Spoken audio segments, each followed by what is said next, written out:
ache for the touch of your lips, dear, but much more for the touch of your whips, dear. You can raise welts like nobody else as we dance to the masochism tango.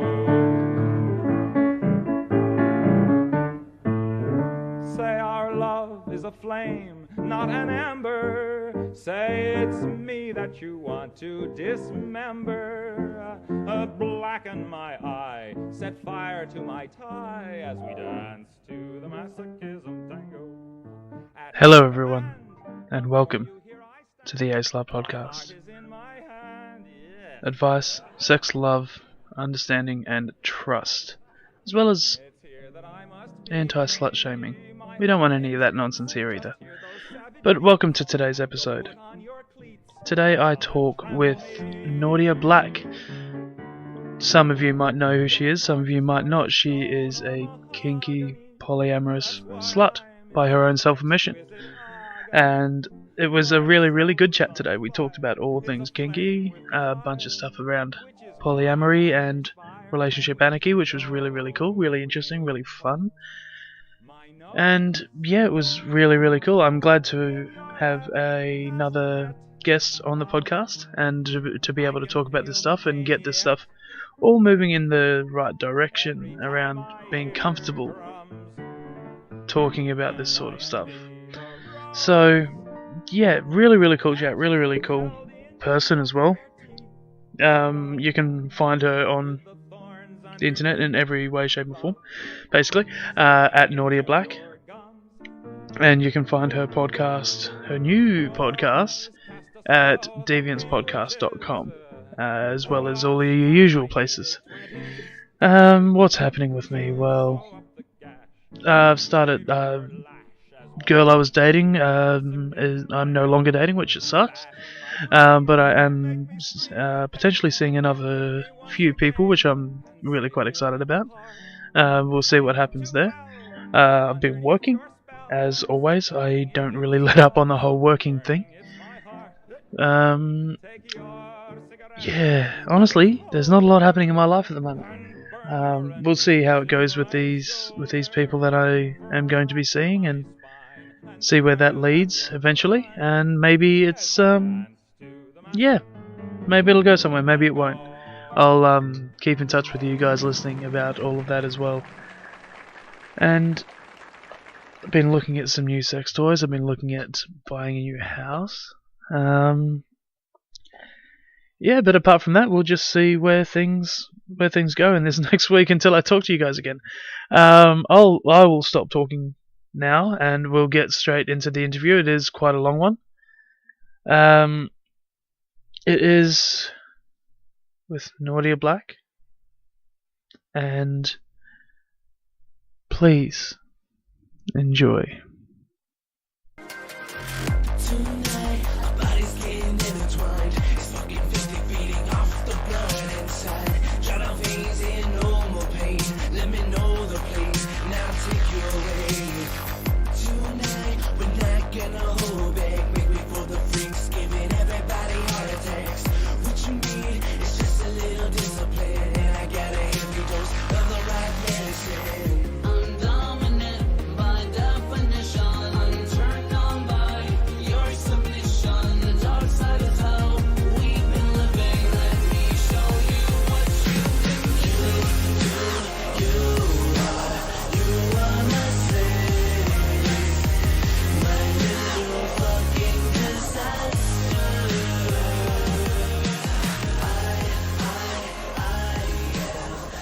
am your guy. Okay, welcome to the podcast, Miss Naughtia Black. How are you?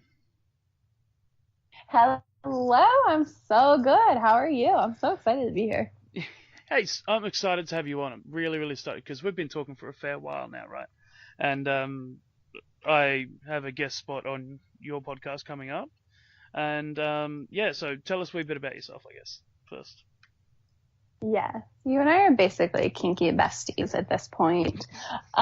So for those of you that don't know, I'm the hostess of the Deviants podcast, which is a show all about freaks and weirdos who are proud of their freaky weirdness. It's about living and loving on the fringes of society, and you can find it at deviantspodcast.com. And for me, myself, I am a kinky, polyamorous, relationship anarchist, pansexual slut. That's really all you need to know about me. Yeah. That's it. I'm done. That is me in a nutshell. I think it's probably the best way to sum you up as well, actually. Because, like you said, we talk to each other quite a bit nowadays, and never truer words spoken on how to describe who you are as a person, I don't think. Yeah, and it's super funny because I started using that descriptor because of my mom. Mm-hmm. She one day was like, I just can't keep up with you. It just seems like you're changing all the time. And I just texted her back and I was like, Mom, I am the same person I have been since high school. Just to recap, I am a kinky, polyamorous, pansexual slut. Always have been, always will be. And she was like, oh, what am I going to do with you? And I was like, nothing. You don't have to do anything with me, Mom. And the thing that I love there is that you also own the word slut for yourself as well. It's not a derogatory thing. It's not negative. It's not anything like that. It's people like to fuck. Get over it. I'm a slut. I love fucking. Big deal, right? Yeah, and the word slut is so interesting. It's one of my catchphrases, right? Like at the end of my show, I say slut must stay. Yeah. And, the slut in me bows to the slut in you. And being a slut is all about just like owning your sexuality. And you don't even have to have lots of sex to be a slut. Right? So to me, slut is a state of mind. It is somebody who is just proud of who they are, proud of their sexuality, and someone who owns it and, lives it out loud as best as they can. So for me, even when I'm not having a bunch of sex, I still identify as a slut because I still own my sexuality. Yeah, it's still and I'm proud a big of it. part of who you are. Your sexuality is a huge part of who you are, right? Yeah, and even if it wasn't, right, even if I was like a quieter slut, someone who's not quite as out and about how slutty I am, it's still just one of those things like I'm not ashamed of it. I'm not ashamed of my sexuality. I'm not ashamed of the sex that I have. I enjoy it very much. I enjoy sex. What a shock. And I enjoy the sex that I have. I know, and I even enjoy sex with myself. I'm really good at it. That reminds me of a great saying that I've always kept to this day is don't knock masturbation. It's sex with somebody I love. Yeah, I love fucking myself. And I always think of sex like golf. Sometimes I like to play golf as a pair, just me and one other person. Mm-hmm. Sometimes I want to play golf in a group. And other times I just want to go and play golf with myself. So, it just depends on like what type of mood I'm in, what kind of sex I want to have. But it's all enjoyable. Although my orgasms that I give myself are usually some of the best orgasms I ever have. It's not necessarily the best sex I ever have, but they are some of the best orgasms I ever have. Not to blow your own trumpet. Although I just know I guess that's what I doing. like, right? Yeah, exactly. Yeah, so I'm blowing my own trumpet. But, you know what feels good on yourself, and you can, like, do that. Oh, yeah, Whereas, for sure. like, when you're fucking someone else, unless you're like, move out the way and let me do it, you kind of just go with the flow a little bit more. And when I'm fucking myself, my head can be completely in my own pleasure. Yeah, sure. Versus when I'm having sex with other people. Else's. Yeah, it's like I'm just focused on mine because I'm such a pleaser. Mm-hmm. I love pleasing my partners, and that's what really I enjoy about sex. Yeah. More than the orgasm is just the full body pleasure I get from pleasing my partner. So I'm usually focusing on them and what they want and need and things like that. And so it's super enjoyable in a different way. It's more of a full body, feel good feeling. Whereas like when I fuck myself, it's a yummy, delicious orgasm. Yep. And that's really all it is. It makes your foo-foo feel nice. my lady bits, as I like to call them. My lady bits. We have gone back to 1960. Yes. Well, okay. So I got called out on Twitter one time for calling it a vagina, which I know it's not a vagina. I know that the vagina is the thing from the inside. I know that. But it's my lady bits. I can call it whatever the fuck I want. And I was referring specifically to mine. And they're like, you mean your labia? And I was like, get the fuck out of here. I was like, it's mine. I'll call it whatever I want. So now I've just stopped using any of those words, the official terms for them, or of any and kind. Just call them your lady bits. Yeah. My lady bits. Your naughty bits. Fuck off, Twitter. I wouldn't call them naughty. I'd call them lovely. Oh, but what's wrong with being naughty? Oh, don't start that. I am Naughtia, by the way. Emphasis on the naughty. I always giggle at that because I know you're not a brat in any way, shape, or form when it comes to sexual connotations. I know that you, like you've already said, very naughty. You like to please. Well, it depends on whose definition of naughty you're using, I guess. I am naughty if you're using the mainstream societal's view of how a woman should act. Sure. I'm very, very, very naughty. But when it comes to being a brat, I'm definitely not bratty at all. No, that's at all. We've had that conversation a few times now. So that's so for those, go ahead. For those listening, I am very much a pleaser. I very much enjoy doing what I'm told, and like being a brat when it comes to sex or just in personality stuff with sex games or kink games or whatever. It's just so not my style. And even when I try to brat, I'm really bad at it. I'm really bad at bratting because I'm like, oh, you wouldn't hit me. Like, oh, you can't do that.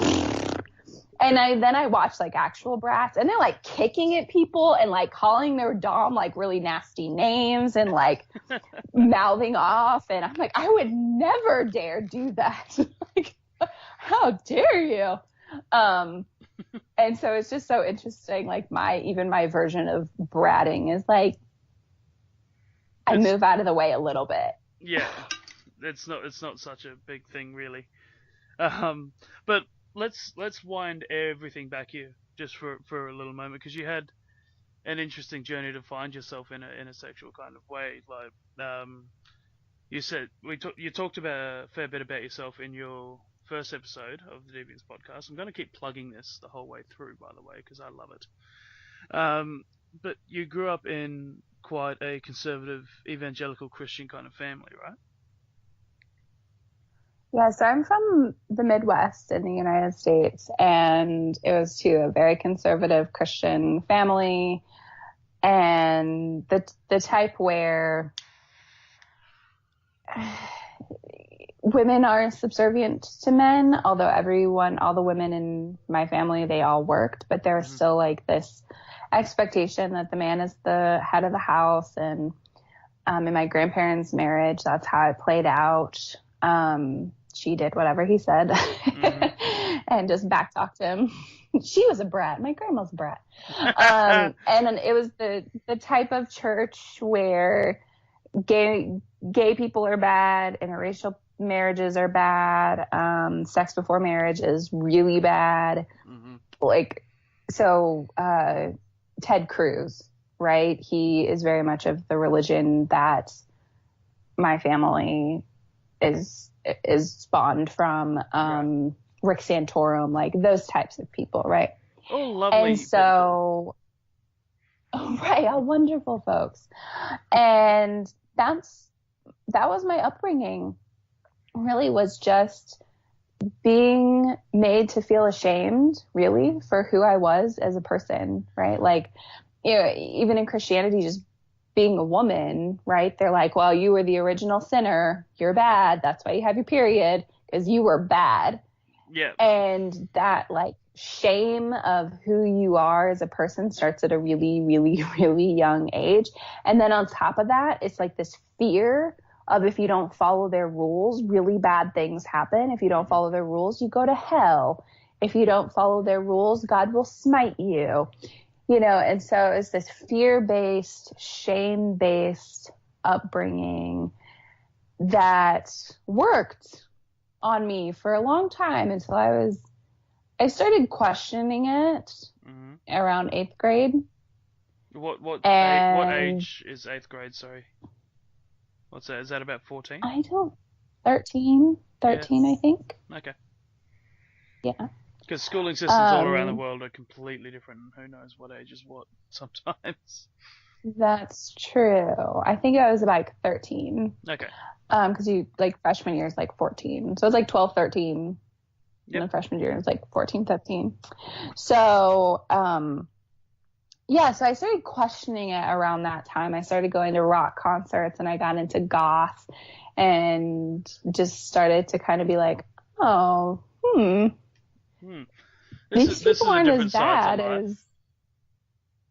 Yeah, it's like these people aren't as bad as I was made out, as they were made out to be. And I really, really what happened was I started developing this crush on this girl that I went to school with. And I would lay in bed and I was having really naughty thoughts about her. Of course you were. Really naughty thoughts. And I was like, I don't know what's wrong with me. These are the same, like, these are thoughts I'm supposed to be having about boys, but I'm not supposed to be having these thoughts about boys. And, you know, and it just got me questioning, like, everything about myself. And thank God for the internet, because I was able to kind of explore that a bit more and explore sexuality and religion and realize that they were bat fucking crazy. They were batshit crazy. Yeah, so... And they had no right to judge anybody because they were all hypocritical, crazy people. Yeah, absolutely. So in this whole, you know, this evangelical Christian sort of thing, you started rebelling at around the sort of age of 13-ish, you were saying. And I feel as though it would be quite difficult to sort of find your sexual nature, your sexual being in that sort of situation. Did you find it difficult? And obviously, were you wrestling with yourself a little bit while going through these feelings and whatnot? Well, so thank God for the internet. And my mom has always been super tech forward. So she's always been latest in technology. We had a digital camera, one of those big fat ones that took a floppy disk. And which also meant that we had a computer in our house. And that computer had internet. And so we got internet around the time I was like 7. And this would have been dial-up as well. And yeah. And it was like, lovely. Got mail. And around the time I was like 9, I stumbled upon I love this story, porn. by the way. And what was your first porn? So I was 9. So I did things that 9-year-olds should do. I was searching for horses. Yeah, horses. Adorable little horses. Yep, little. Okay, horses well, are back little. when the internet, horses are little. So I'm also going to add in, I was a latchkey kid, which means that I would come home from school and I was by myself because my parents were both working. Yep. And so I was on the internet at 9 by myself searching for horses. And what popped up was fucking horse porn. So there's these adorable little horses with big dicks magically inside these poor innocent women.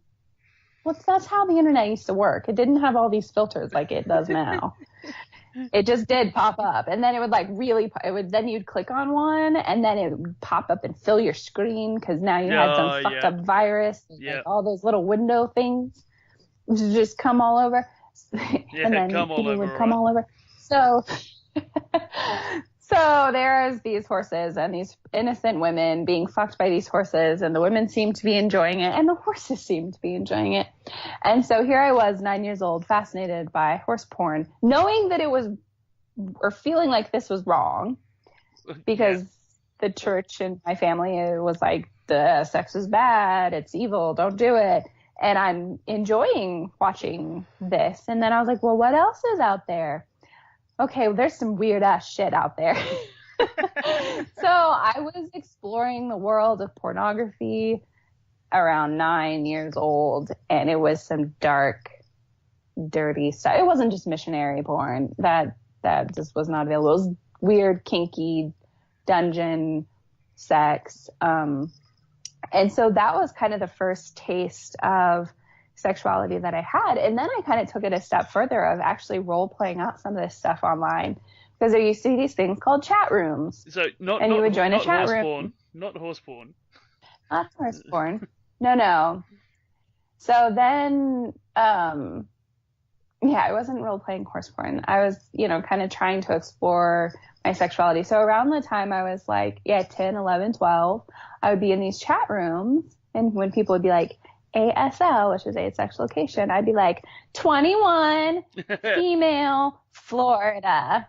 I'm not fucking from Florida, and I sure as shit wasn't 21. But then these guys would come, and we'd start chatting, and they were really naughty, and I enjoyed it a lot.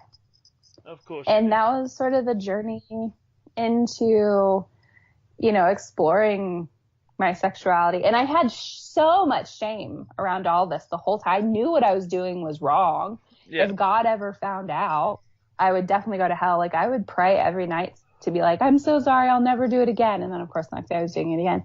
And then I really, it came to a head when one day I was just on this exercise machine. And it was one of those ones where you put your legs above your head and do these, reverse crunch things. Yeah.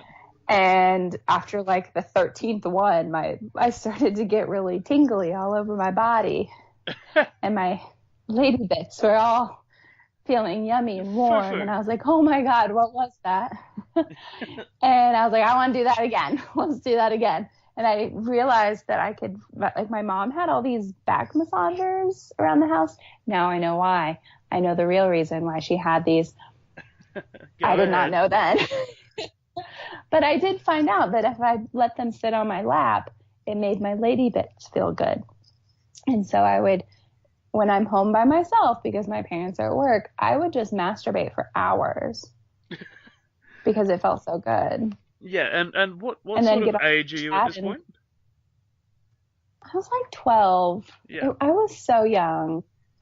And feeling guilty about it and feeling awful. And then these feelings for this girl that I went to school with all started to kind of come to a head.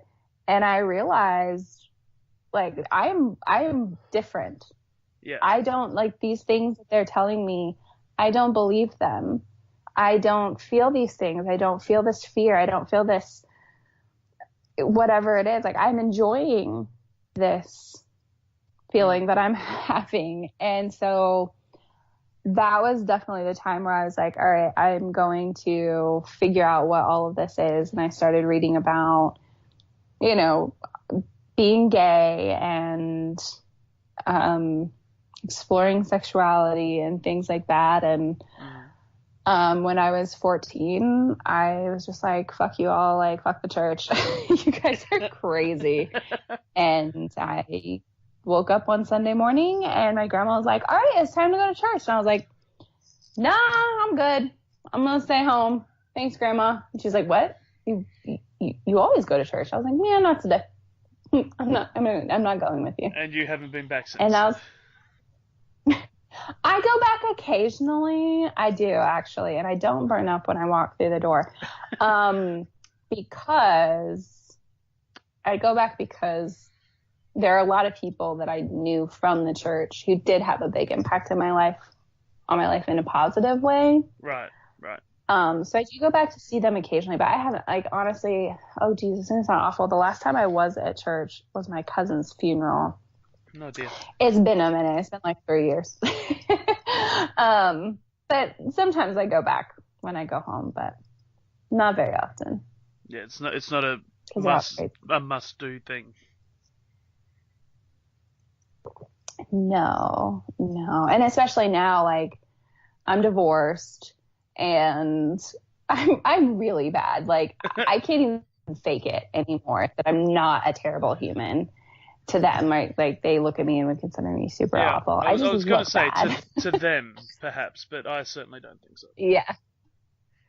Right. So to them, I'm like the antithesis of all that is good and wonderful in the world. And I look at them and I think they're the antithesis of all that is good and wonderful in the world. So we just have this like adversarial viewpoint of each other. And it's, you know, yeah, it is tough going back. And it's just tough going back home in general. Yeah, for sure. So family's nuts. This is why I don't really have a family, because I don't have to deal with all the drama from it. So, yeah. Go ahead. Chosen family is so much better. Yeah. Chosen family is so much better. Yeah, so much better. But, like, you said you were talking, you were going into these roleplay sorts of things, and you said it was naughty. Let's launch into that a little bit more. What do you mean by it was naughty? What sort of things were you doing in these chat rooms? What were your role plays, I guess?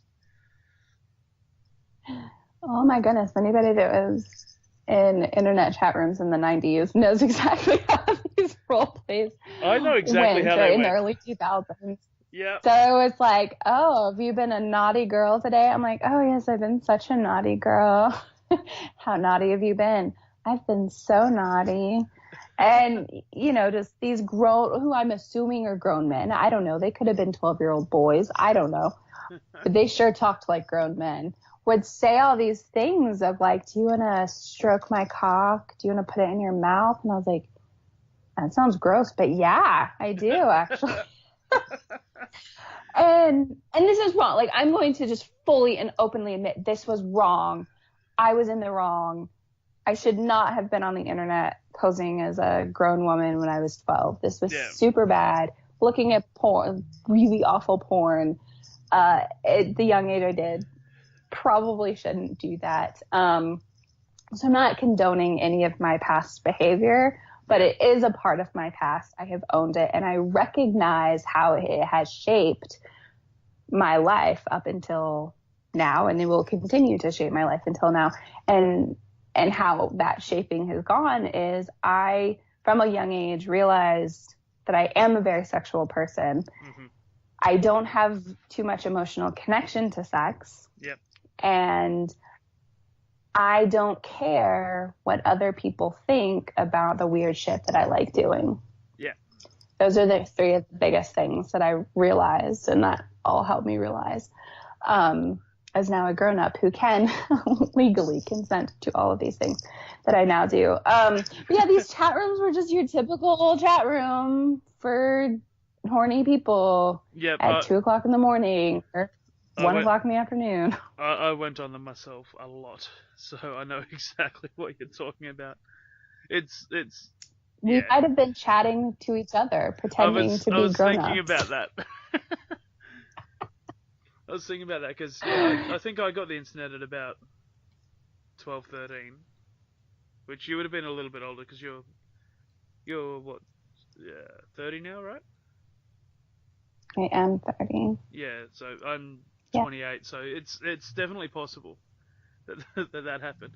But all of this... Well, so I was not chatting in these rooms when I was 16 because I was out doing these things. Yeah, you were out doing it, so... Oh, it's still definitely possible, though, I think. I still think it's potentially possible. I might have my years wrong. Who knows, right? It's the internet world. Nobody knew anybody really who they were back then. That's for sure. But wouldn't it have been funny if, like, your 12-year-old self was trying to teach my 12-year-old self about, like, you were the one, like, it was just a bunch of 12-year-olds. Like, do you want to stroke my dick? Yeah, I want to stroke your dick with my mouth. Like, and it just turns out we were all just a bunch of, like, young kids, like, trying to act like grown-ups from this porn that we, like, had stumbled upon, searching for shoes and horses and tricycles, like, and it's just a bunch of fucking 12-year-olds. Tricycles. I'm glad I didn't. Could you imagine?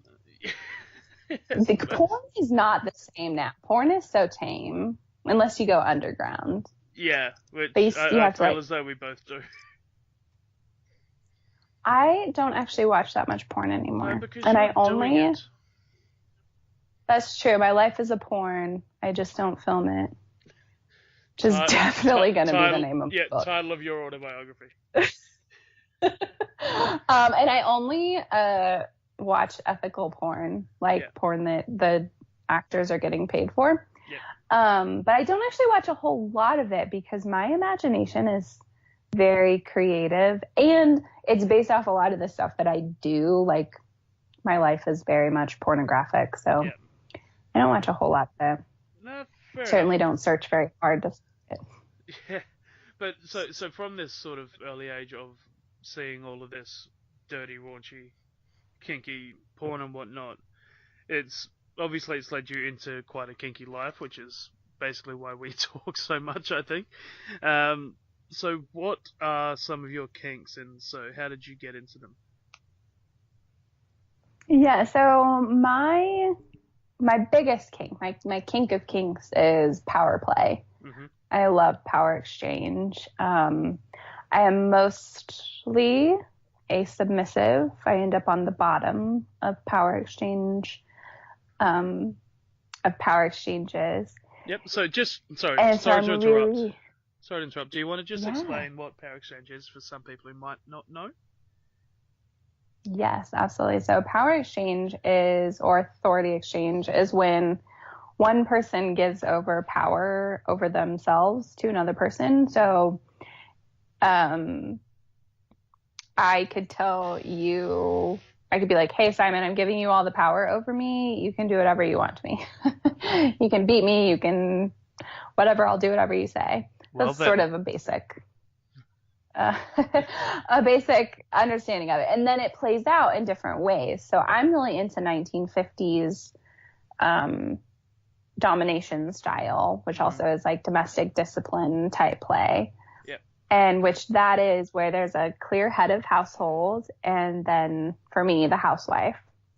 And I do the cooking and the cleaning and all of the domestic duties. And I also please the head of household sexually. And I really am into that a lot. One of my ultimate like play sessions is like, I just want to come over to your house and I want to cook. I want to clean your house and then I want to cook for you. And then I want to watch an episode of I Love Lucy. And then I want you to like fuck me senseless. Which, that's hot. And if at some point you put me over your knee, that's even better. Of course. And sort of, how did you find what was the journey into realizing that this was a thing for you?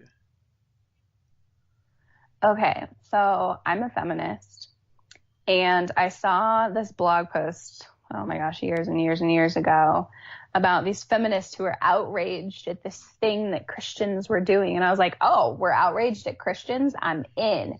And I started reading this article, and it was about Christian domestic discipline. And it was about these husbands who took it from the Bible that they could discipline their wives and they controlled their wives' lives and were very much the strong head of household, as it says to be in the Bible. Yep. And I'm reading this and I'm thinking, like, I'm really supposed to be outraged, but I'm really turned on by the idea of this. I am like soaking wet at the end of this blog post. And I'm like, okay, I'm definitely not outraged. And I want this to happen. So I actually went to my partner at the time and was like, because I realized you could do it without the Christian part. You could just do domestic discipline. Like that was a thing. Absolutely, yeah. And so I went to my partner and I was like, hey, I think this is something I really am into. Can we like try this? Mm-hmm. And we, tried it for a while and it was like fun, but it didn't quite scratch that itch because I wanted it full time. I wanted to just live this lifestyle, and it was just kind of like play. And so I kind of let it go for a little bit and just like did more of, we'd kind of do the scenes or whatever, and not like full time because it's challenging to be in power dynamics because I have a very dominant personality. I'm a very dominant type A person. And so for somebody to dominate me, they have to be a super dominant personality. So it has to be somebody that out dominates me, right? And it's really hard to find. So, you know, I just kind of went about the kinky life until years later, I was like, all right, I really like I'm about this. My partner and I had opened up our marriage, and this was my opportunity to have some play partners who were also kinky and weird. And so I started kind of dating this guy who definitely was into like DS, like dominant submissive play, and we would do some kink play, and I'd get on my knees, yes sir, you know, all that stuff, and it was fine, and I'd cook for him and I'd clean for him and like do that sort of stuff. Yeah. And I'm a very good girlfriend to have. like man, I'm a lot of men's dream and women's dream come true. So then I found another play partner who was also super into the 1950s element of it. And I would dress up and I'd go over and I'd cook and I'd clean and he'd beat on me and we'd have sex and it was amazing. And then I found a master with the sole intention of having like a domestic servitude relationship. Yeah. Because I was like, I'm really into this thing. Like, and I had envisioned it being a 1950s, you know, kind of relationship. But it's ended up morphing into a full-time lifestyle MS dynamic because I did find somebody who is even more dominant than I am, but in this nice, subtle, quiet way. So that was kind of my journey from reading this blog post years ago to the life that I lead today as a slave. Yeah, in to a 24/7 slave. 24/7 MS dynamic. Yeah. Okay. Yeah, that's kind of crazy that it's come from a blog post that was meant for the complete opposite. So opposite intention. And you know, and I was like, no, this sounds like a perfect life. Like, yeah, let's do this. Okay. What else? What else are you into? I'm really, and so when it comes to kink stuff, I'm really into impact play. So flogging, spanking, paddling, whips, things that thud, things that crack on my body. I like impact play. I really like needles a lot because I like blood play. And I also, with impact, I like it to bring blood about. I'm really into some more of the sensual stuff. I like fire play a lot. It's a very intimate kink. My fetish, so those are my kinks, like things I like to do. But I do have a fetish, an actual legitimate fetish. I have a leather fetish. So I wear a lot of leather, and not just because I think it makes me feel like a rock star. I really like I have a leather fetish. So I like the smell of it, the taste of it, the feel of it, the sound of it, like everything about leather, just absolutely.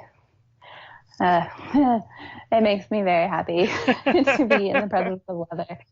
I enjoy to go to the part of the extreme of this, like boot licking, like licking leather boots, which also comes from that power exchange dynamic, right? You're literally on your knees licking someone's boots. There's not really a lot more you could do to be in a more submissive position than that. So it mixes a lot of my weird kinks together. And so I do have a leather fetish. That's my only fetish. Yeah, so I really want to be into latex, but I just can't get there. So there's going to be a lot of people that might be confused at this point because they think that kinks and fetishes are the same thing. So what's the difference for you?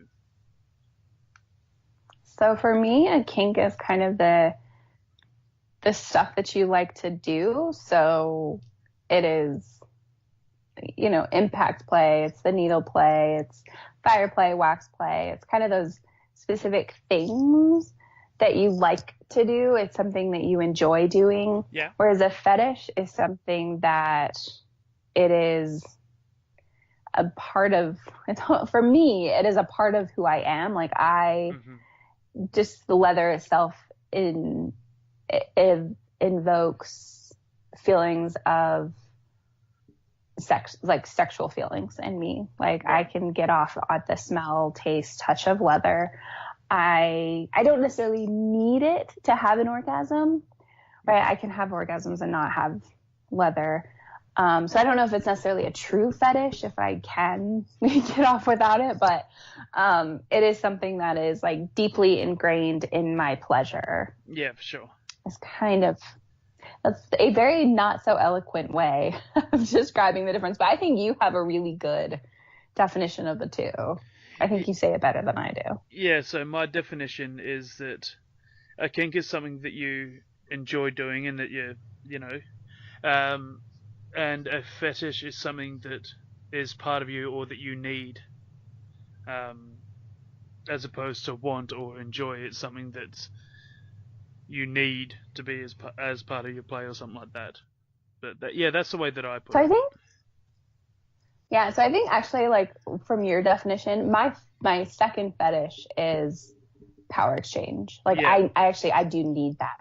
Yeah, I absolutely. cannot get off without a form of power exchange in the activity. Like, even when I'm masturbating, right? Even when it's just myself, like, I'm still in a submissive headspace. Yeah. I put myself there because I can't get off without it. Yeah. And that, I think, is probably a true fetish. Like, yeah. I need it. I would probably say that for me. you. I would definitely say that for you. Yeah. But there's one more kink that we haven't spoken about yet that I'm going to put a little trigger warning in here because it can be a wee bit triggering at times, but you do have one more, don't you? I do. I'm really into consensual non-consent play, so rape play. I love being forced to do things that I don't want to do, but I want to do. So my ultimate fantasy in terms of this is I want to be kidnapped. I want to and held for days and tortured and raped and then just kicked out the door. And like just a hot mess. That is like the ultimate fantasy that I have. And I've never gotten to do it. You're about to do it, did you say? No, I've never got to do it. You've never gotten to do it. So this is something of a fantasy for yourself as well. Yeah, I've kind of played up to it because, when you have such an extreme fantasy, there is that thought of like, is this something I really want to do? Yeah, or is this something that just gets me off like in my brain? Mm-hmm. And so I've kind of worked myself up to some more extreme scenes where it is consensual non-consent. I'm really into primal play, mm-hmm. right? Where you're in your kind of primal space and I don't really have an animal. I just go into my goddess. Yeah. And the other person is usually some animal type, wolf, fox, some sort cheetah, of hunter. whatever. Yeah, and they kind of attack me and I like fight back and I'm like, no, you're not going to take me. And then they ultimately take me. And so that's a form of consensual non-consent because I'm consenting to them, attacking me and fucking me and all that stuff. And I'm fighting back and I'm yelling, no, stop, no. And so I really, really, really enjoy that sort of play. Yeah. I love fighting back in sex. I love choking. And where I'm like fighting it, and I just really like extremely rough, violent sex. I never would have thought. Right. And so like that baseline of stuff, I'm like, no, I really want to be kidnapped, held, tortured, and raped repeatedly for days on end. It's just hard to pull off. It is. It's hard to pull off. It's hard to find people. It's hard. You have to have somebody else orchestrate this, right? Yeah. And then find people who are willing to put themselves in a potentially risky situation. Mm-hmm. And I do want it to be for days, right? I don't want it to just be like, an hour or whatever. Like for me, it has to be kind of like an extended torture fest, or it doesn't quite do it for me. Yeah, it wouldn't live up to the complete fantasy that you have, right? Right. The fantasy that did come from porn. I can't lie. It definitely was something I saw in porn, and it just sparked my imagination. I was like, oh my gosh, well, I mean, I'm certain it sparked something else as well. I'm like, well, then I could just do this for days on end, and it would be amazing. And then there's this book called Pervert by Nancy Ava Miller, and she has a rape fantasy that she writes about, and it is almost verbatim my fantasy. So you've definitely masturbated to that, I bet. Absolutely. Well, it's basically just masturbating to my own fantasy. Like, it is almost verbatim how I would want this played out. From she gets kidnapped and thrown into a van, taken to a faraway location, held for days. They do really awful things to her pussy. There's catheter play, which is super weird, and I thought I was the only one that would want that, and apparently not, because she did too. Yep. And just at the end, they're like, well, you can go back to your life, or you can stay here with us. And I'm like, God, that's how mine ends. And they just throw her back in the van and drop her off where they found her. Amazing. And I'm like, Jesus Christ, this woman is in my brain. And so that's one of the reasons. Because reading this book, I was like, okay, well, I'm clearly not that weird if somebody else has this fantasy and has written about it in this very specific way. Yeah. And that's why one of the reasons I do my podcast is to tell people, you're not, and I do, why I do shows like this and talk openly about my kinks and fetishes, because I hope that other people hear me talk and say, you know what? I'm not alone. I'm not the only one. There's at least this one other person out there who's, a freak like me. And so that's, one of the things that I have as a mission in my life is to help other people recognize you're not alone, and it's okay to be comfortable in your kinks. Yeah, for sure. And like you said, you're in an MS dynamic at the moment, right? Mm-hmm. So master-slave dynamic. Yes, I am. Can we go a little bit more in depth into that, into sort of the workings of that relationship and how you got into it and what it sort of looks like, for lack of a better term? Absolutely. Okay. Yes. Ask me all the questions. All the questions. Well, so the first one obviously is how did you come into this relationship? With super by accident. Okay. Crazy coincidence. I was in California for a business conference, and I overheard this woman talking about a city in the Southwest, and I was like, oh my God, that's where I live.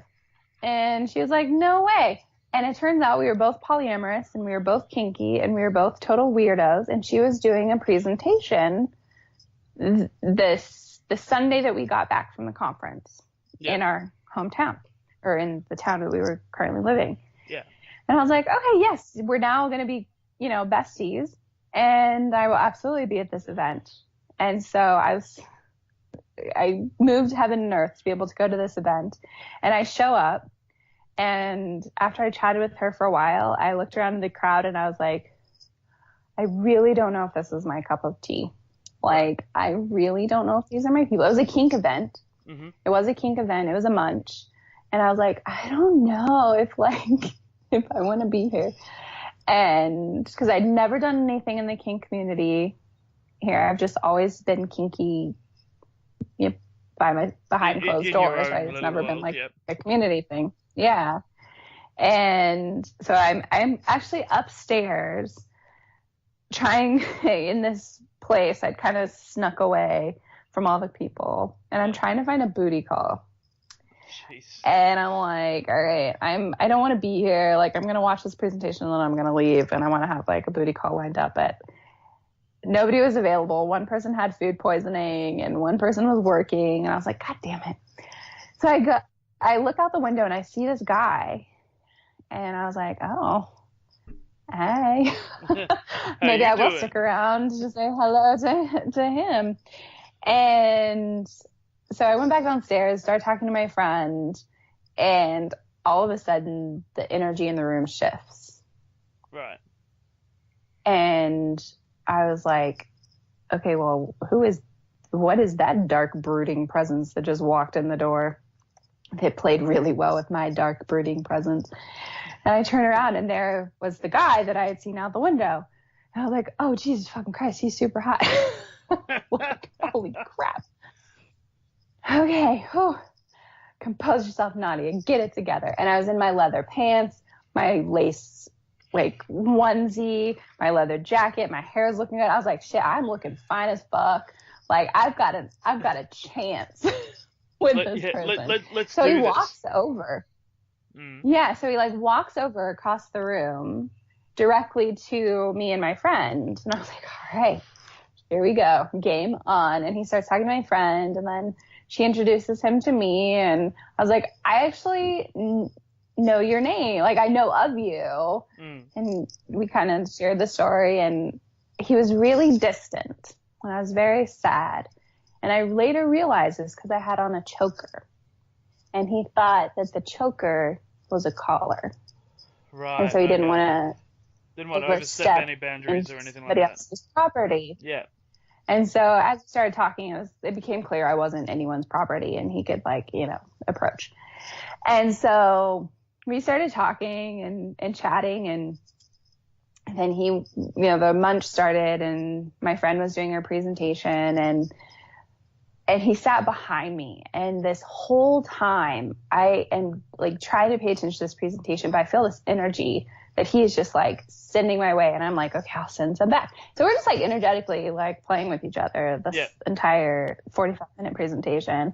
I was like, all right, like I have to this is going to go somewhere, right? And so afterward, he's like, well, you can find me on Facebook, blah, blah, blah. So I hit him up on Facebook, and we ended up like chatting for hours the next day, and then texting.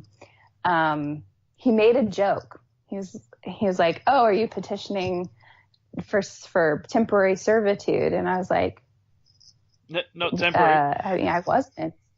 I wasn't, but is that on the table? Like, is that a possibility? Because I just was gonna fuck you. Like, if there is a possibility of any type of servitude, yes. So I was like, yeah. I mean, sure. What does that look like?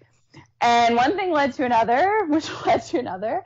And we did the whole formal process of coffee and petitions and all kinds of things, and it led into a full-time master-slave dynamic. So here we are. That's how we met.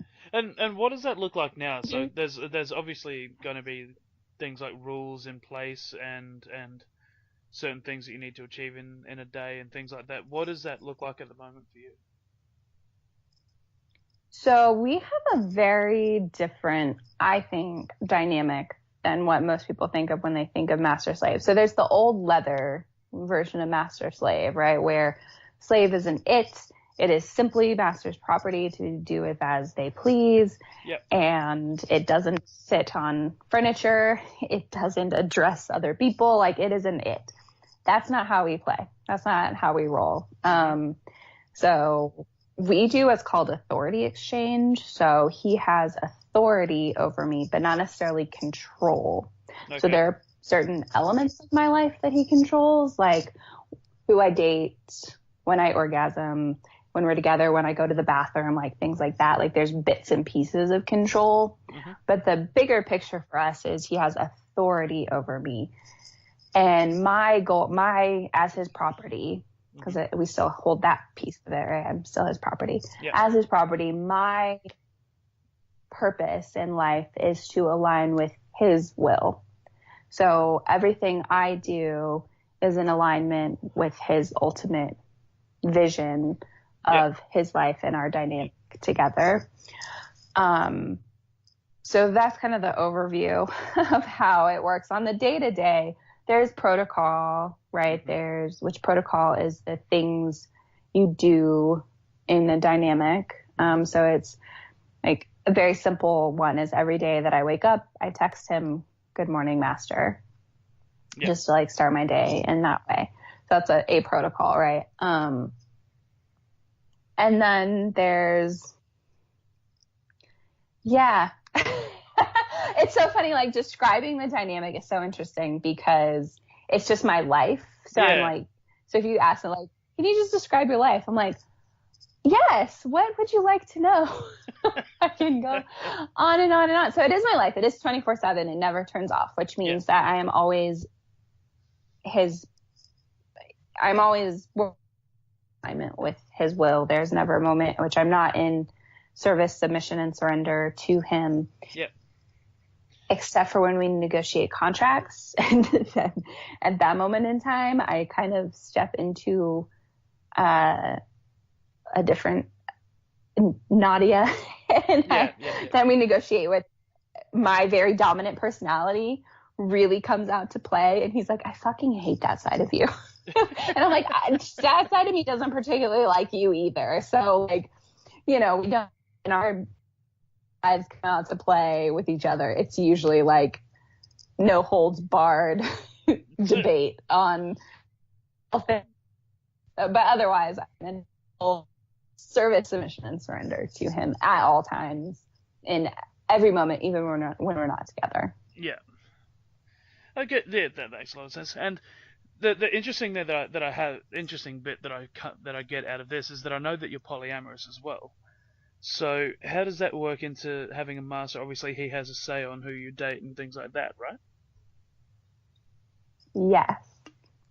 And what you can do with said people or something like that. It's not like you can have just a one-night stand with somebody that you found. You need to get full permission and whatnot from him, right? There's a process around that, a protocol around that?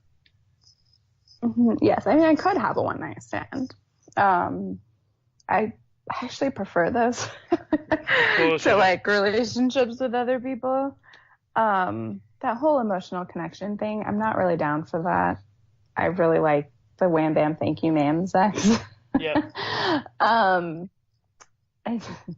Yes. So how it works for us, if I want to date or fuck someone else, is I make a formal request. So for those of you that are curious and want to know really how this plays out in real life, not just in porn, this is our real life. So how it goes is either through text or a phone call, "Sir, I have a formal request. May I please make it?" Then he responds. Sometimes the answer is yes. Sometimes the answer is no. And so if the answer is yes, I make the request, and it goes like this. "Sir, I have found someone that I like for XYZ reasons. I would like to request a play date for X date. We plan on doing XYZ activity. May I have permission to go on this play date?" And then he says yes or no. And then I have permission to do the play date or go on the date or something like that. That's how it goes. And obviously there's safety involved with all of this as well, right? Yes, I actually really like this process and getting permission and all those things because, so if you think about it from the MS dynamic, right, I am his property, and the number one rule is protect master's property. And so there are things that can happen as a woman dating, especially a woman dating men, right? We can't pretend that there's not safety issues just at that face level, right? But then there's also, I only kink date, right? So I'm actually dating somebody. It's in a weird kinky way. Like right now I'm talking to somebody that we're considering a daddy dom little girl kind of thing, right? And so it's a kink dynamic. All the sex I have is kinky. Like I don't ever just have vanilla sex. And so there is that element of kinky sex can be dangerous, right? There are risks involved with a lot of the stuff we do. And so from his perspective, he is protecting his property from the risks that are presented by other people playing with his property. So that's kind of why this is a protocol in place. And I like it because I always have somebody that knows where I am. And if I don't check in, you know, at the right time, like I know that somebody's going to come beating down the door to find me. Right? They know exactly where I am, what I'm doing, who I'm with at all times. So I like that element. And the other aspect of this is anybody that I date or do have sex with has to be okay knowing that there is another person to whom that you answer to. Submit, right? Yeah, that I answer to. So if we're in the middle of a play session and they want to throw something in that wasn't previously negotiated, the answer is no, right? Absolutely, like I can't just add in, you know, these things. So I'm like, I didn't ask for permission for that. Like, and if I come back with, let's say I didn't say anything about a belt, right? And I come back with belt welts, like I'm going to be in trouble. Because I did not ask for permission to do that, right? So it has to be somebody, like anybody I play with has to be okay knowing that there's somebody else who can and does tell me what to do. You know, things like that. So like, for example, the DDLG relationship, the other person, the daddy, cannot give me a bedtime because that could interfere with duties and roles that I do with master.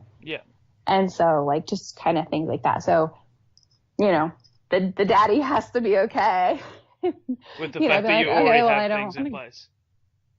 Yeah. Or, you know, anybody I play with. So it does get kind of complicated. But it is nice because, you know, we have, even though I am polyamorous, there's already a very structured dynamic in place. So fitting other people into that is very clean. And it's like, well, I could have a slave and here's what that would look like. Or I can have a daddy and here's what this looks like. And it all just kind of fits. And it's not necessarily hierarchical, right? Because I am a relationship anarchist. So there's not necessarily a hierarchy, although there is a hierarchy. Like I fully recognize, like, I'm in a master-slave dynamic that by default has a hierarchy. But it doesn't mean that I can't, you know, appreciate another relationship just as much as I do this one kind of thing. But I like that all the pieces fit nicely. And I was going to go into this because relationship hierarchy is, relationship anarchy, is kind of a form of polyamory, but it's not at the same time, right? It's sort of side by side with polyamory. So it's easier to say that you're polyamorous when you're practicing relationship anarchy, I feel.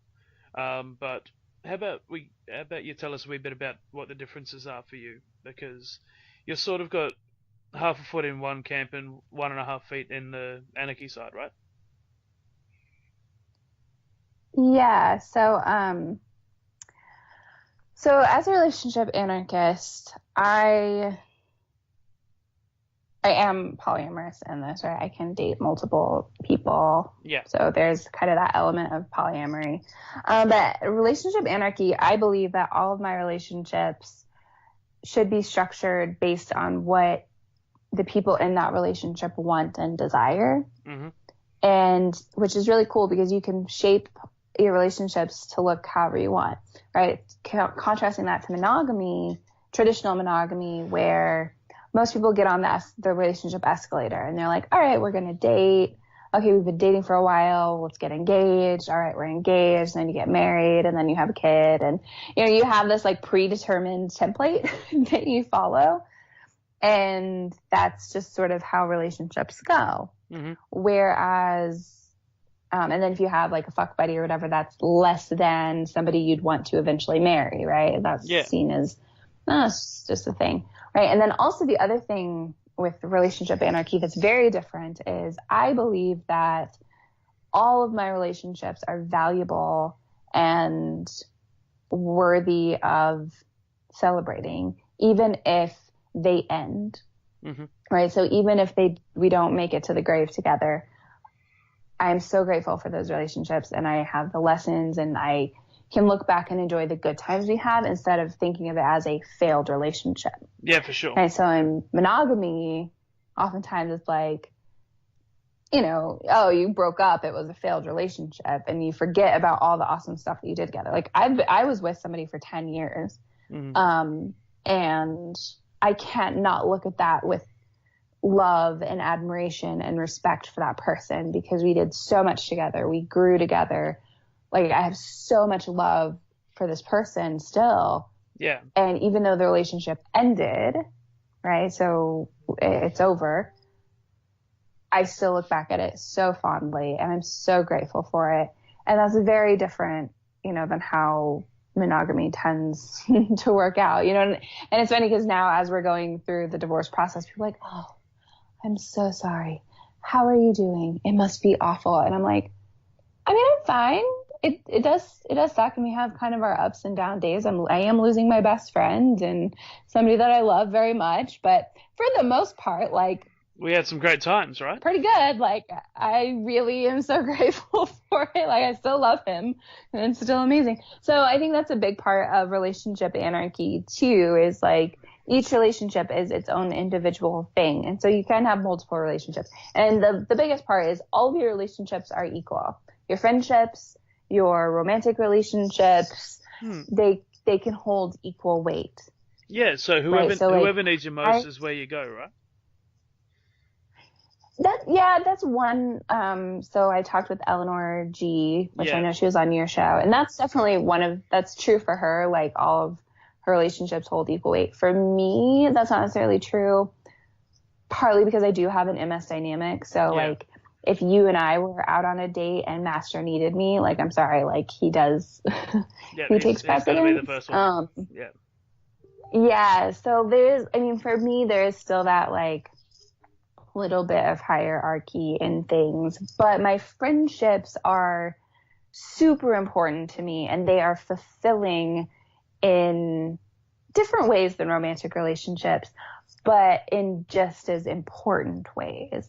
And that has been a radical transformation for me, to realize, like, my friendships are so important, and I make time for my friends, and I stay connected with them, and they're platonic friendships, and sometimes we have sex, or sometimes we cuddle, and it's still like a friendship. But the very nature of friendships has changed a lot since kind of developing this relationship anarchy mindset. Absolutely. I can definitely understand that.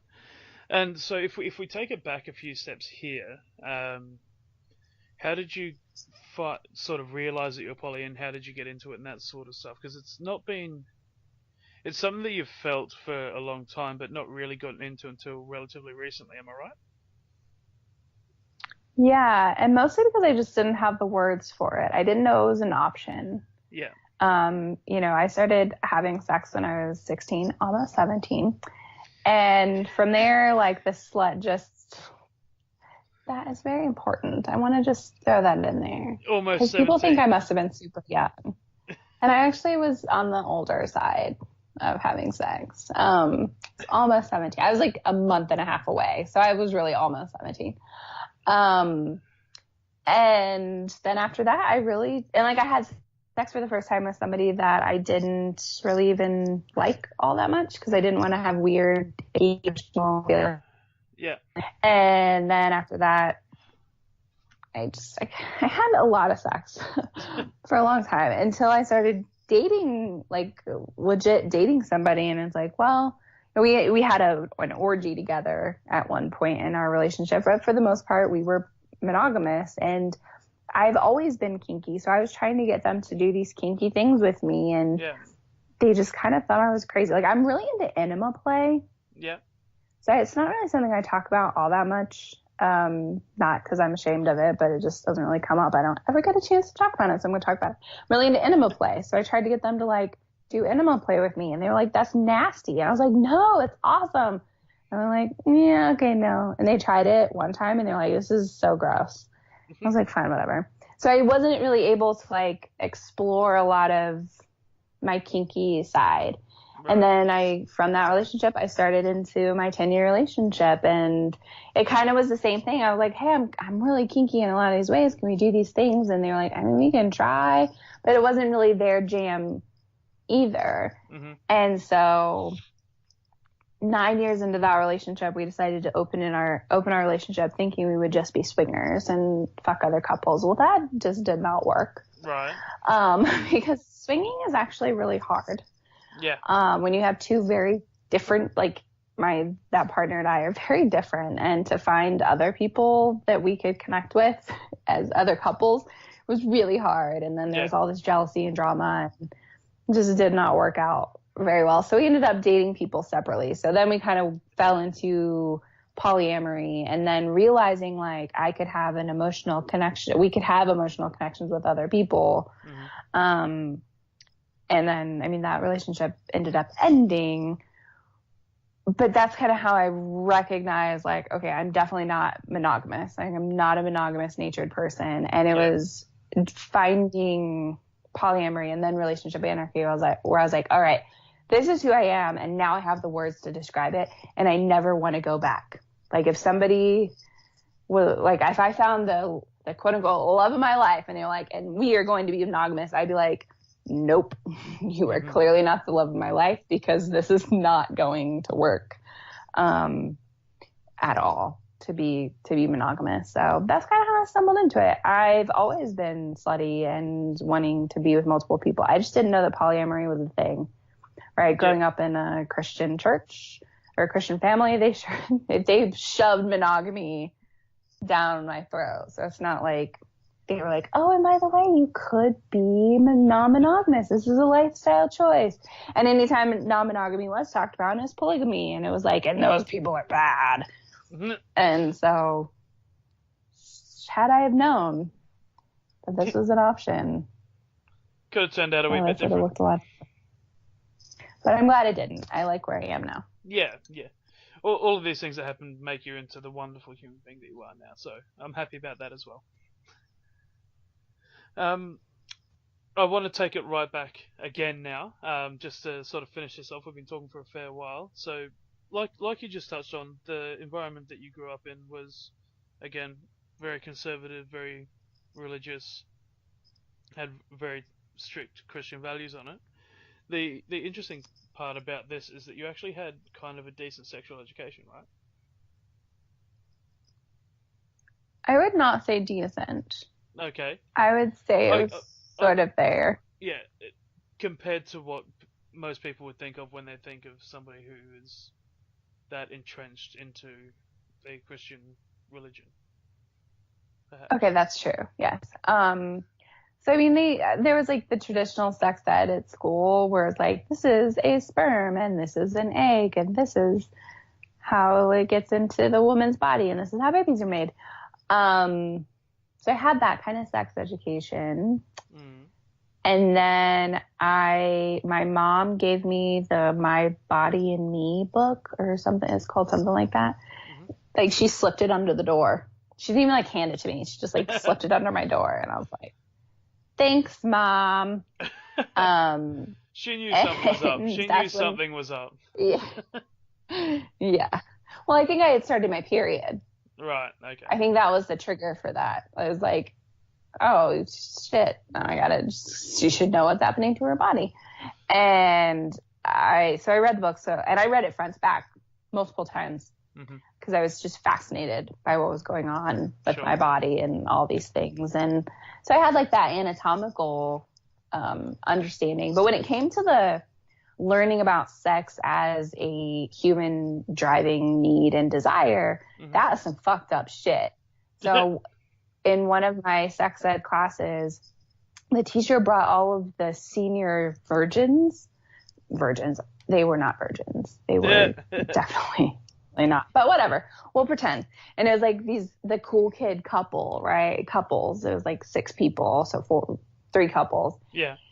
Who all had roses, and they all stood at the front of the class and they were like, your body is beautiful and sex is your most sacred thing that you have. Don't just give it away to anyone, because when you do, you lose a piece of yourself. And then they'd like pull off a rose petal and they were like, every time you have sex, this is what happens. when you give it away to somebody and you become, this rose is no longer pretty. So you should wait until you're married and give in to that one true person. and then you can be ugly. Yeah. No, if you're just giving it to the same person, you're not giving it away multiple times. You're just giving it away once. Okay. Right. See, don't you know that that's how that works? Oh, yeah, most definitely. Because they can cherish it and value it, is what they, Right.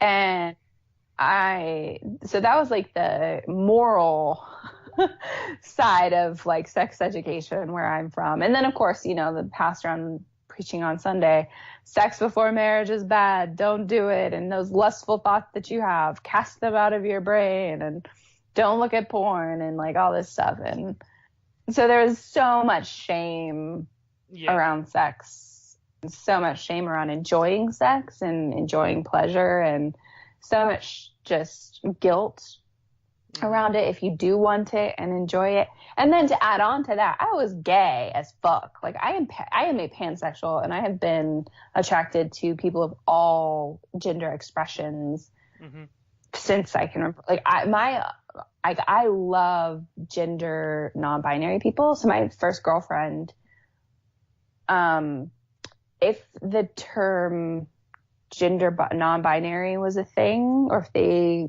went by, if gender neutral pronouns were a thing back then, they probably would have used them, because when you looked at them, you could quite tell if they were a boy or a girl. Like that androgynous look is like my quite thing. Androgynous. Yeah. And so, and that has always kind of been, so, to add that into things where like, I'm definitely not straight, and being gay was like the ultimate worst thing that you could be.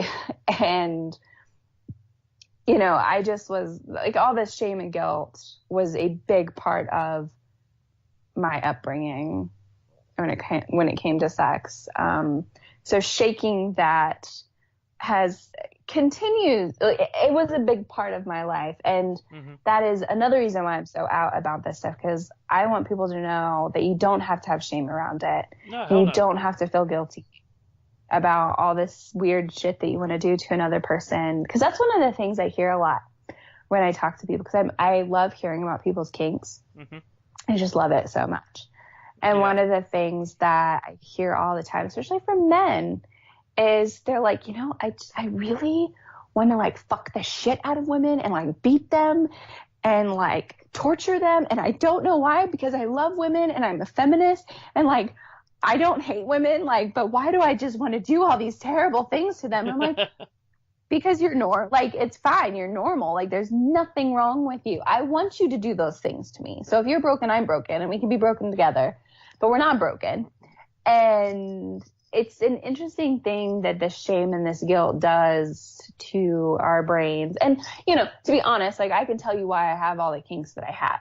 I can go back and be like, psychologically, coming from an abusive family, right? Because I didn't add that part in. My family was not only fundamentally Christian, my father was extremely abusive. So, I'm really into like the power dynamics, because, I had an abusive dad, and I fight that, through power play, because it is play. It then becomes play and those sorts of things, instead of a deeply traumatic experience. So, right, we can go back and undo all of our kinky weirdness, and we can spend lots of time doing that, or you could just enjoy the weird stuff that we like to do to ourselves and other people. Yeah. Consensually, of course. Of course, consensually. And why not have fun, right? Find ways to have fun. Who cares what the deep-seated, whatever it is behind it, the deep-seated psychological sort of process is. Just enjoy what you enjoy. We like what we like. Just do it. Yeah, I've stopped really trying to figure it all out. Yeah. Although I did, interestingly enough, have a pretty big realization not too long ago of why I like violent, rough sex. Because my toxic femininity likes to play with toxic masculinity, and that's the expression of toxic masculinity, right? Yeah. Is violence and roughness. So I like to play that element. But one of the things about my master slave dynamic is he is divine masculine, right? He doesn't harbor toxic masculinity, and that's when my divine feminine gets to come out and play. Yeah. So it's a very nurturing, healing dynamic, and we do not have rough sex at all, ever. It is so gentle and loving and amazing and connecting. Now, some of the kinks that we do to each other, those, or that he does to me, that's kind of violent sometimes. But in terms of sex, it's very not violent. And so it's been an interesting realization around the toxic versus the divine. Yeah, but that's really for cool. a whole nother conversation. That's really, really cool. That I sort could of talk on that juxtaposition. for hours. I know you can, and that's why I'm going to stop you now, because we have been talking for over an hour, over an hour and 15 minutes now, actually. So we'll finish off on 2 questions. The first one is they're both sort of the same in the advice side of things. Somebody just getting into the kink scene. What would be your advice for somebody doing that? Just one piece of advice. Well, one small piece of advice. Explore your boundaries and limits and what it is that you really like. Mm-hmm. Like, spend some time in that space of exploration and know when to say no and use your no. Yeah, that's pretty spot on for what I would do as well. So the other thing that I would do is learn from as many people as you can if you find something you do like.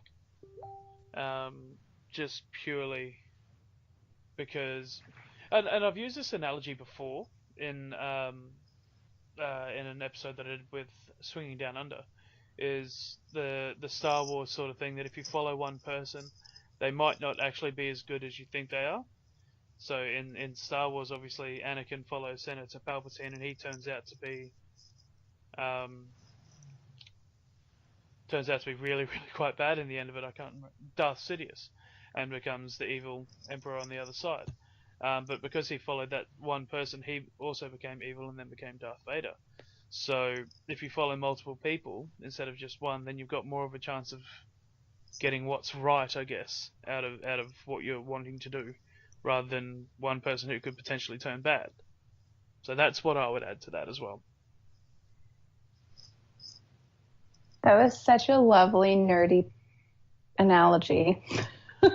And I have no idea what you were talking about. I didn't think you would, but I have a relatively nerdy audience, so they're going to know, thankfully. So I'm going to be going I'm over super nerdy.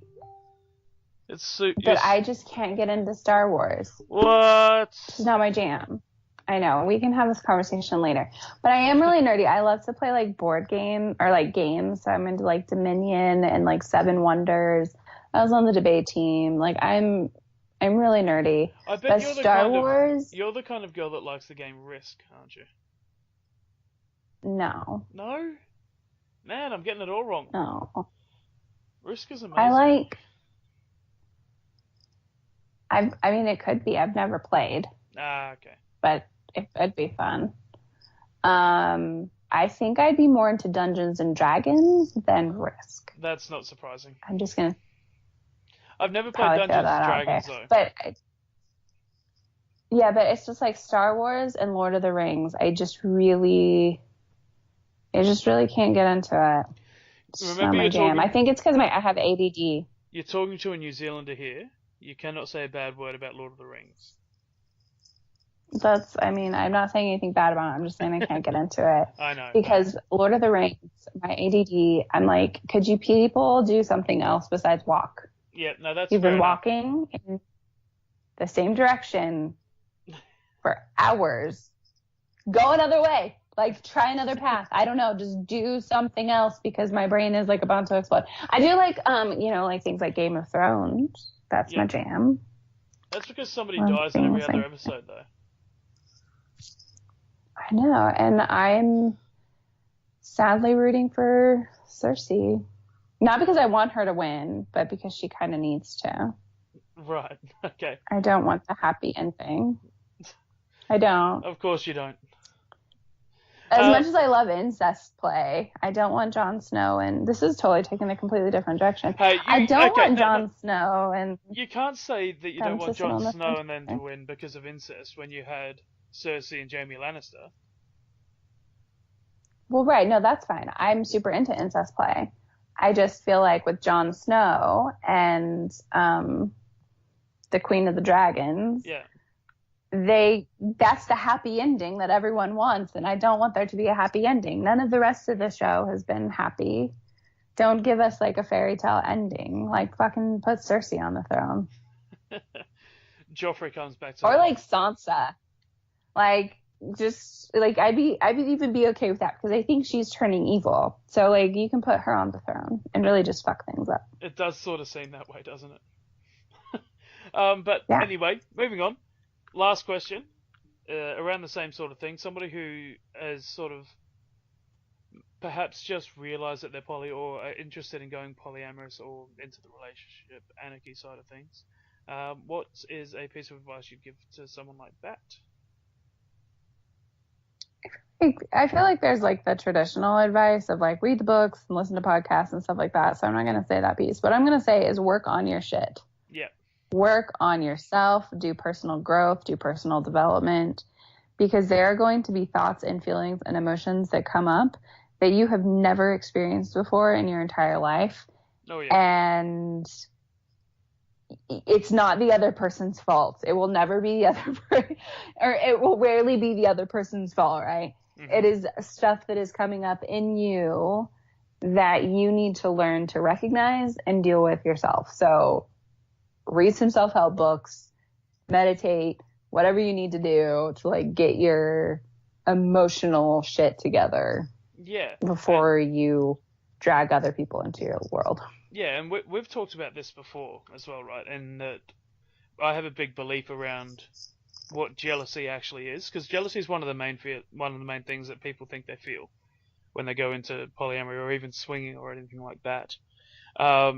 For me, jealousy is a conglomeration of a whole bunch of different feelings and, you know, that side of things. So it's going to be hatred, it's going to be, you know, anger, there's going to be sadness, there's going to be a whole bunch of things come into, there's going to be fear of missing out.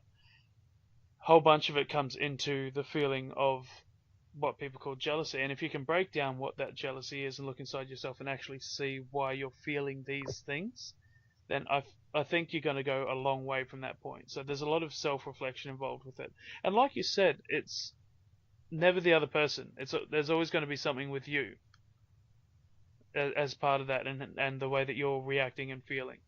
So if you're able to look inside and actually extract why you're feeling these certain ways, then you can go a long way into being even more awesome than what you already are. Yeah, absolutely. Yeah.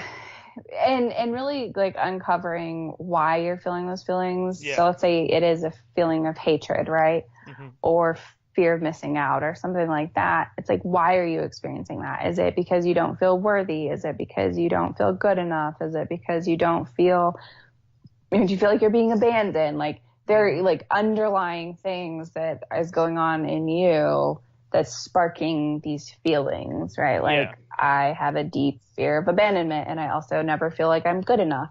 So, like, anytime I start to have icky feelings, it's going to come back to one of those two things. Yeah. Almost every single time. And then you can talk about it from that point as well. Mm-hmm. Yeah, absolutely. Like, a lot of my conversations with my partner start out, okay, so when we start talking about feelings, I'm like, well, because I grew up in an abusive family, this particular thing that you did is triggering this particular feeling. And I recognize it's not your fault and I'm working on it. But just so you know, like that thing triggers this feeling in me. Yeah. So like if I snap at you, that's why. Yeah, so exactly. There's a lot of that talk. Yep, absolutely. Well, like I said, we've been talking for a long time now, so I will let you go. I do know that it's getting late there. It's still mid-afternoon / early evening for me. So thank you very, very much for being on. At this point, you're going to plug yourself, and we're going to do that in the non-dirty way, I think. So where can people find you? You can find me on Twitter at Naughtia Black. So that's Naughtia Black. You can also find me on Instagram, Naughtia Black. And I'm also on FetLife as Naughtia Black. You can find me on my podcast, Deviance Podcast. You can find that at deviancepodcast.com. So that's DEVIANTS podcast.com. And that's about all the... and I have a Facebook page now. You can find us on Facebook. Just search Deviance Podcast. Awesome. And guys, That's it. really do go and check this podcast out. I listened to the first few episodes and it's really, really cool. There's great open discussions around all things. At the moment, the first season is sexual deviance. So there's one around relationship anarchy with Eleanor G. You spoke to another guy about wrestling and that side of things as well. Erotic wrestling. Yeah, erotic wrestling. Yeah, we have another episode around like sexual liberation is human liberation. So we get into like kind of the philosophical side to a lot of this stuff. But there's a lot of good folk coming up, including Simon. Yeah, I'm on there. It's I'm a on good there. show. But yeah, honestly, yeah, really do go and check that out, and definitely leave a review on her podcast as well, because it is really, really cool. And all feedback does help, doesn't it? It does. And, I have a feeling that people are going to hit me up on Twitter just to debate my feelings on Star Wars and Lord of the Rings and how I think that Game of Thrones should end. Hey. Like, we've said all this other really cool stuff, and everyone's just going to be like, how dare you not like Star Wars? And I'm going to be like, I'm sorry. All right, so people, That's what's going to happen. bombard Nautia's Twitter about Star Wars. We need to turn Naughtia into a Star Wars fan. Come on, guys. We can do this. I mean, Anakin is hot. Like, I could get into that, but he's a terrible actor. Like, his face looks so good, Okay, and then his acting skills. You need to not watch the first 3 films, episode 1, 2, and 3. Just get rid of them. It's the other ones that you need to watch, 4, 5, 6, 7. Like 52. 4, 5, like 6, haven't yeah. there's been like another like 13 No, released since Disney bought the. No, you just need 4, 5, and 6. The original. I think I've seen the that. original trilogy. That's top notch. Okay, we can watch them together when you come down and visit. We can I- have a Star Wars marathon. I'm there for like 3 days. I'm gonna I feel spend like half this of is it. now turning into like a weird kink. Like, you're gonna just force me to watch the Star Wars things. Like, I'm gonna be tied to a sawhorse thing, and you're gonna have the fucking machine, and like Star Wars is gonna be playing, and then there's just gonna be like spanking and paddling and flogging.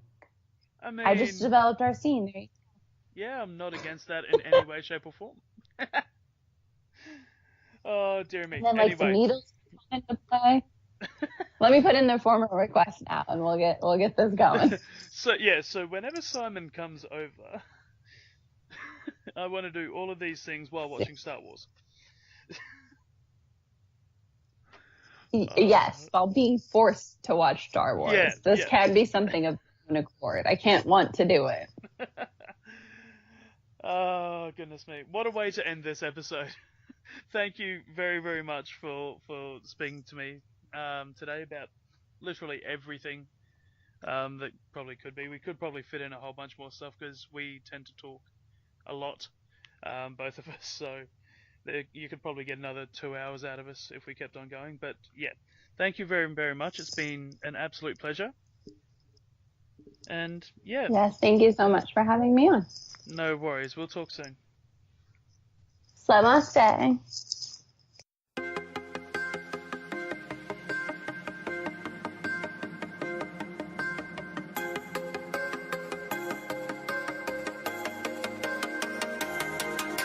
Tonight, our bodies getting intertwined. It's fucking filthy, feeding off the blood inside. Drown our veins in no more pain. Let me know the place. Now take you away. Tonight, we're not gonna hold back. Make way for the freaks, giving everybody heart attacks. What you need is just a little discipline, and I got a heavy dose of the right medicine. I'm done.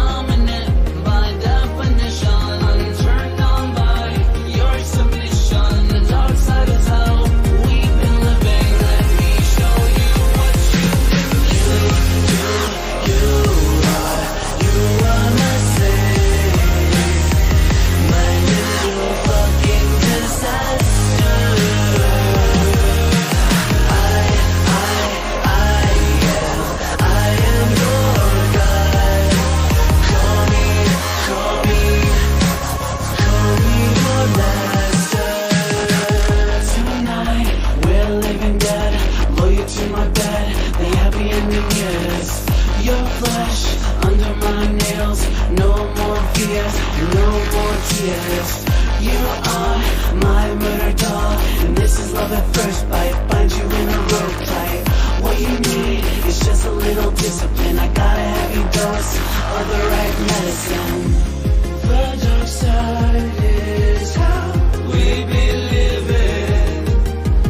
Let me show you what you live missing. Yeah, you are missing. My little fucking disaster.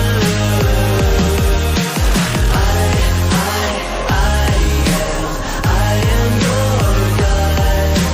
Call me your master. Dominant by definition, so turned on by your submission. Master of this fucking game, I'll make you wanna scream my name. Take it off, girl, strip it with no shame. I'm a thirsty animal that cannot be tamed. Latex jeans and whips make me hard and excite me. Come on, throw your hands up and pretend you wanna fight me. Dominant by definition, so turned on by your submission. Master of this fucking game, I'll make you wanna scream my name. Take it off, girl, strip it with no shame. I'm a thirsty animal that cannot be tamed. Latex jeans and whips make me hard and excite me. Come on, throw your hands up and pretend you wanna fight me.